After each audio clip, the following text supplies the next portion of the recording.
Hey, it's Nana again. I know you know who I am. I don't know why I gotta tell you. Okay, we're still in chapter 5, and you read, and we already talked about Isaac of York being your new character for chapter 5.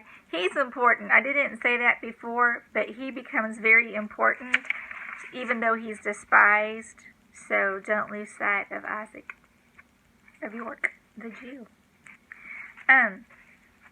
Your spelling list words are chivalry, vespers, grace cup, the shrew,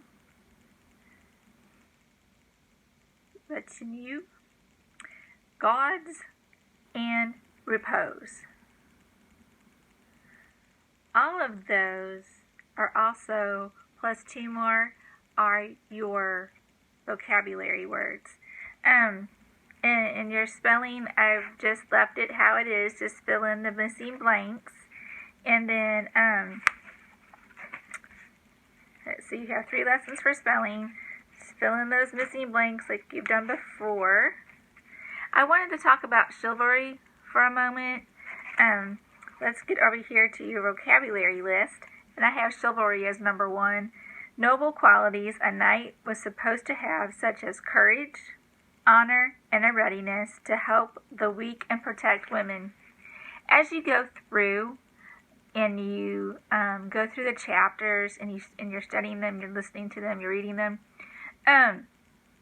please, I want you to pay special attention. There's going to be a few things that we are going to focus in on and bring our attention to and see if Sir Walter Scott was trying to say something besides just write a story.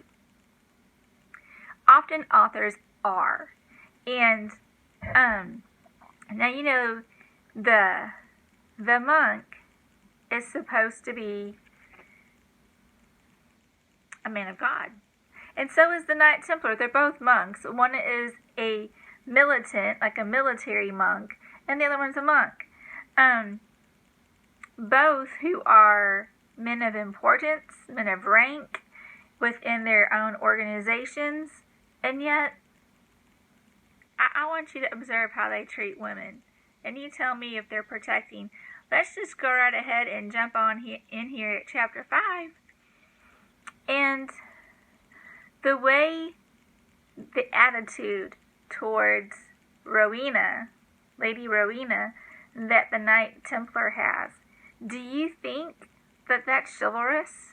Do you think that's protecting her?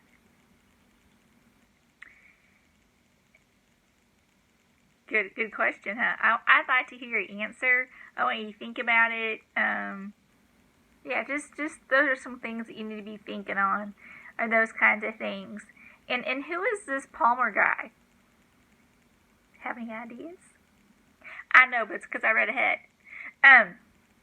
But anyway, so chivalry is your first vocabulary word. Antagonist is your second. Remember, that's adversary or opponent. Guerdon is reward. Vespers, evening prayers. So after they had the espers, the espers, not the espers, the vespers. After they had the vespers, which were the evening prayers, which was grace, they passed the grace cup. Repose, and then they went to repose. So they had their vespers, they passed the grace cup, and they went off with their retinue for their repose. So what that means is, after they had their prayers, they passed the cup, and they went off with their attendants to rest. And there was probably some gods in there. Some cheap, tasteless, showy things. So repose is to rest. Grace cup, that cup that they're going to pass, the communion cup that they're going to pass around and drink out of. Gods, a large bead and a rosary. Now, rosary or prayer beads, there's a difference between prayer beads and rosaries. Rosaries usually have the cross with Jesus on it, and it's a necklace. There's beads, and there's a way you pray through it, or you say Our Father. I don't know for sure, but I know the rosary works as prayer beads or can be used as prayer beads, but they're also just prayer beads. And and I believe, if someone watches this and they know better, please tell me. I believe the going through and the touching is to help focus your prayers. So, and your mama may know. She may know that answer better than I do. But I believe the beads were to help be tactile, kinesthetic, a touching thing to help be mindful. Josie's barking is driving me crazy. She's outside. She wants in. Maybe Grandpa Scott will bring her in. To help focus those prayers. Genuflections is the bowing of the knee. And again, they are in a Catholic culture and religion. And so the rosary, the grace cup, passing the communal cup, all those things are tied into the Catholic religion. And so you'll see a lot of this come in through here. When the Catholics go into the church for Mass, they will bow. They will bend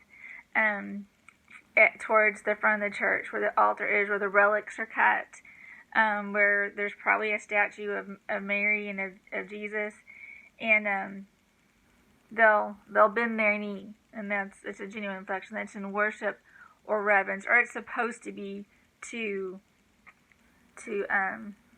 Jesus and to the place of worship there.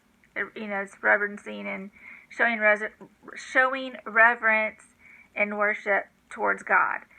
When they walk in the building and they get to the center aisle where the altar is, they will bow. They will I'd almost have to show you, but it's just a little. They bend the knee. There's I believe it's in the Bible. It may be just another story that I've read, but I believe it's in the Bible where there is one of the it's a king of the Jews, but it's a king of it's a foreign king. It's not a Jewish king. It's like a Roman king, or I don't think it's Egyptian. I don't think it's the Pharaoh. But anyway, one of the servants of that king it's got to be New Testament. So they believe in Jesus, and they say, please excuse your servant because when he takes the king, his master's old, so he takes him to the church that he goes to, which is, of course, of a false god. That Pharaoh or that king will genuflect, will bend to his knee, and the servant, just because the king is hanging on to him, because the king is old and weak, he has to dip also. But he says, please don't take it offense. I am not bowing in reverence to this false god. I just need you to know that I understand that I'm not to do that anymore, but this is my job. Please, and so he's asking for grace. He's asking for forgiveness and grace up front. This is what I have to do. Please forgive your servant and not hold it to my account. This is not my intention. And of course, God knows our hearts, and so God already knew what that was going to be. But I thought it was very great and very sweet and just very heartfelt and genuine of the man to realize this is what's going to happen, and I don't want to be held. It's not my heart. And he was just letting everyone know, this is not my heart. So that's a good thing. Okay, and then asseveration. And I know I'm saying it sounds like I'm saying asseveration. It's asseveration. And that's to say it seriously or positively. And I don't think it means like a positive compliment kind of thing. I think it's an affirmation. It's like, that's it. They've stated it. Thus so. As in, this is true, positively. Not, oh, well, you're so nice. No, it's not a positive statement. It's stated as truth, I believe, is what the dictionary is saying. I have an old dictionary. It's not as old as yours. We've said this before. I'm saying it again because that's Nana. So those are your vocabulary words. You have a crossword puzzle again. And let's see, is there anything else extra in here that you need to know? I did the crossword puzzle. I'll tell you in that video. I did want to explain these. No, I don't. I'll see if you figure it out on your own. Okay. I love you. I'll see you in the next video. Oh, that was loud.